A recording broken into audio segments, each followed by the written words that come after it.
ମୋ ନା ଜ୍ୟୋତିरंजन नाथ शर्मा, घर महाजनपुर, थाना जगतपुर, जिला कटक। आम गाँव मुख्य रास्ता आउ प्रवेश पथ से मद दोकानटी नूतन भाव मद दोकानटी तैयारी होउची। ए मद दोकानटी हवा द्वारा आम ये निरीह जो लोक मैंने बसवास करुचु आम जीवन यापन उपर यार अनेक प्रभाव पड़ुची पड़ो। आगत भविष्य में शांति श्रृंखलार अनेक प्रभाव पड़ो। आम झील बो जीवा आसवा पथरे सब जो मद दोकान प्रभाव अनेक पड़ो। से बाटे गला बेलू निजक असुरक्षित मन करेंगे। तेणु सरकार को विनीत अनुरोध आम गाँव दुआर मुहरु बा आम गाँव मुख्य रास्ता कड़ू मद दोकानटी को स्थानांतरित करंतु। एटा जदि हो ताहले आम ग्रामवासी माने आमे अनेक उपकृत हबु। ए बाबद आम एक्साइज कमिश्नर को अभियोग करिचु, एक्साइज सुपरिटेडेंट को अभियोग करिचु, आउ कलेक्टर पाखे अभियोग नहीं पहुँचेचु। कलेक्टर ताकू पुणी एक्साइज सुपरिटेडेंट को दवापाई कहिसंती। ए सबू से माने यार विचार करी आमको कहे बोली प्रतिश्रुति देइचंती जे आमे आकु इनक्वारी करी आपन को जनइबू। असुविधा यहाँ हूँ आम गाँव आज्ञा मुख्य रास्ता। यही रास्ता दे प्रतिदिन सकाळू शह शह झील बो तांको काम रे बाहरती। आ पिला माने स्कूल को बाहरती, कॉलेज को बाहरती, जीवा आसवा करती। आ राति 10टा 11टा पर्यंत भी से माने जीवा आसवा करूथांती। आ सेठी पाखरे किना गोटे पोखरी अच्छी, जो पोखरी तुठे आम झील बो जाई गाधुआ पाधुआ करती। ता सहित आम गाँव में जेकोसी मलामूर्तिका काम हुए से शौचादि कार्य झील बो सह करा जाए। असुविधा हम कौन आगामी दिन में आम सरकार पाखे अधिक रु अधिक जाई सरकार को अभियोग जनइबू। आमे ए गाँ छाड़ी चलीजु निष्पत्ति नबू। सरकार ए मद दोकान पाई आमे ग्रामवासी समस्ते गाँ टाक छाड़देबू। मधुसूदन बारिक, महाजनपुर ग्राम पंचायत आमर कथा होची। एई जो मद दोकानटी आमर एठी होची आम ग्रामर मुख्य रास्ता जोठी आमे आसुचु गोपीनाथपुर पागा गोपीनाथपुर रोड रु आमे जोठी आसुचु सेटा आमर मुख्य रास्ता होची महाजनपुर को। सेठी जो मद दोकानटी होची ए मद दोकानटी लाइसेंस दिया बहुग्राम पंचायत बाहादलापाटना एरिया, किंतु सी बाहादलापाटना एंडिंग पॉइंट रे जोटी बर्तमान मद दोकान होची सेटा बाहादलापाटना एंडिंग रास्ताटा होची आम पंचायत रास्ता से एंडिंग रे करूचंती। जोटा कि आम ग्राम भितर को आसिया गले आमे आम से रास्ता आसुचु। से रास्ता रे मद दोकानटी हेले शह शह पिला आमर बहुग्राम स्कूल को जाउचन पाठ पढ़िया, लक्ष्मीनारायणपुर स्कूल को जाउचन पाठ पढ़िया, जोटा कि आम पंचायत रे हाई स्कूल नाही।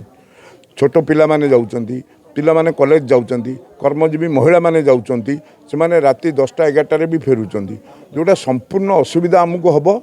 तेणु से एरिया रो मद दोकान आनी आम रास्तार एंडिंग रे करिबा मु काई निजुकु भल भाबुनी। तेणु सरकार कतिर अनुरोध करुची आर उचित पदक्षेप नहीं आर किसी गोटा प्रतिकार करंतु, नहीं तो समस्त ग्रामवासी एकाठी हबु राजरास्ता को जीवु, राजरास्ता अवरोध करिवु। मो ना गीतांजलि प्रधान, महाजनपुर ग्राम बासिंदा। आज बैठक बसबार कारण है आम महाजनपुर मुख्य रास्तार गोटे मद काउंटर खोला होची। तो आमे तांको गवर्नमेंट को तो विरोध करि परिबानी, आमे तांको अभियोग करूचु जे आमर केते माँ भौणी माने आमर मुख्य रास्ता बाटे केते कॉलेज पिला माने भी जाउचंती, जीवा आसीबा आमर होची से बाटे। अनेक माँ माने भी अछंती जगतपुर आमर काम भी करिया जाउचंती, मूल लागुचंती। तो संध्या बेले भी से बाट देकिना आसुचंती। तो आमे चाहूचु केमिति से मुख्य रास्ता रे मद भाटीटे न हो। जदि गवर्नमेंट दे परमिशन तो अलग कौटी करा जाऊ, किंतु आम मुख्य रास्ता न करा जाऊ। से रास्ता रे ना से 500 मीटर तो हबनी, सेटा तो 100 मीटर भी हबनी। से जो रास्ता मझिरे आमर रास्ता साइड रे करा होची मिनिमम टा बोधे 50 मीटर बोधे हब। 50 मीटर भी हब कि ना भी संदेह, किंतु हाँ वर्तमान तो हो जाए 500 मीटर ना। तेणु आमर आज्ञा आज्ञा आमे पूरा असुरक्षित सम्मुखीन होचु। सेठी आमर रास्ता रे मुख्य रास्ता रे मद भाटीटा न हो, मद काउंटरटा। आ जदि हेला तो आगामी दिन रे आमे तो एतिकी अच्छु आमर महिला माने गाँ लोक आम एतिकी आगामी दिन जदि ये आठु अधिक संख्यार हजार हजार माँ भौणी माने बाहरिबा राजरास्ता रे बसिकी आगो आंदोलन करिबा। अक्षय कुमार नायक, घर महाजनपुर। आम ग्रामसभा डाकिलु यही 4-5 दिन तले आम जाना पाइलु जे आम ग्रामर मुख्य रास्ता कड़े गोटाए सरकार द्वारा प्रस्तावित गोटाए मद दुकान खोला हवा जाऊँगी जिते आम जाना पाइलु आम से यथा तुरंत ग्रामवासी को जनइलु एवं से बाबद आमर प्रतिवाद स्वरूप आम अभियोग पत्र अबकारी विभाग सुपरिटेडेंट अबकारी विभाग कमिशनर जिलापाल को जनइचु एवं सेमाने मध्य आमको प्रतिश्रुति देइचंती जे हाँ आम इनक्वारी करूँ जोटी हो पार से आम करूँ जे आपण गाँव किसी असुविधा हे ना जहाँ से प्रतिश्रुति पर आम हठात काली जाना पाइलु जे काली राति आसी जी जो प्रस्तावित जगार मद दुकान हबार थिला सेठी आसी से मद नीलाम नहीं व्यक्ति गोटाए कंटेनर थोइचंती तांकर दुकान खोलिबे बेली से आम यथा तुरंत ग्रामसभा आज डाकिलु जे आम शांतिपूर्ण भाव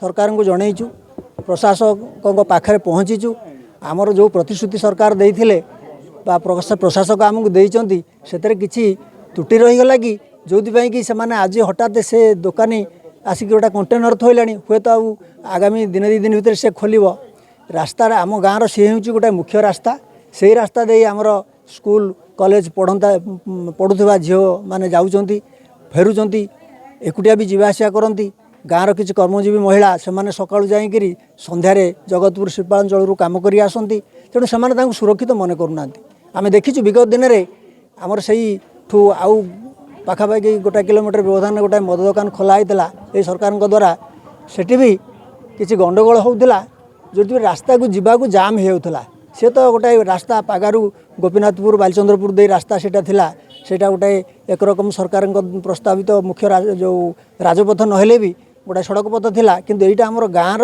मुख्य रास्तार द्वार देश जदि खोल जाए ताले आमर झील बो मैंने निजक असुरक्षित मन करेंगे जावासवाई से दैनंदिन जो कार्यावली भितर असुविधा हे कारण से मद दुकान खोला हेले कहीं भी आम क्या बारण करें से मद न पी रास्ता उपरक आसवे रास्ता कड़े गाड़ी मोटर थोइबे जावासिया बेले किए जी किसी कहला से गाड़ी फजी देवे ए द्वारा से जीवन असुरक्षित हम केवल महिला मान द्वारा न आम मैंने ग्रामवासी मैंने से बाट दे आमर जावासिया करूँ निश्चित भाव आगामी दिन में आईन श्रृंखला विपर्यस्त हो पड़ो आम देखीचु आम तो शांतिपूर्ण भाव आम आंदोलन चल रखीचु जदि सरकार आम कथा न बुझंती ताले जन आंदोलन देखा आम रास्ता घेराव करूँ परिशेष आम जो जेपर्यंत आमर दुकान भी उच्छेद न होइछि से पर्यंत आमर संग्राम जारी रहिबो।